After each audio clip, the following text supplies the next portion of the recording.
Hello guys, welcome to our YouTube channel, and today we are going to learn how to fix Snapchat glitch.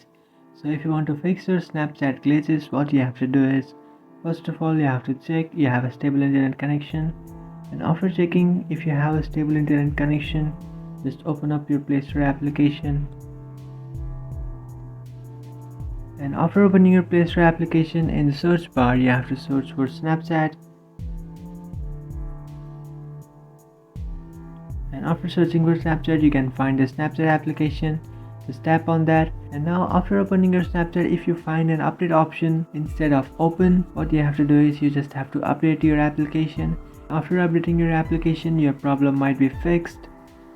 But if this doesn't fix your problem, what you have to do is you have to come back to your home screen and just tap and hold on to the Snapchat application. After doing that, now what you have to do is just tap on the app info icon. After tapping on app info, now tap on storage and cache. After tapping on storage and cache, now you have to tap on clear cache. So after clearing your cache, the bugs or viruses inside your Snapchat application might be fixed.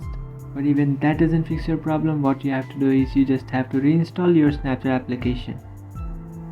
So that's it. If you think this video was informative, don't forget to like and subscribe to our channel. If you have any doubts, feel free to comment below. Thanks for watching.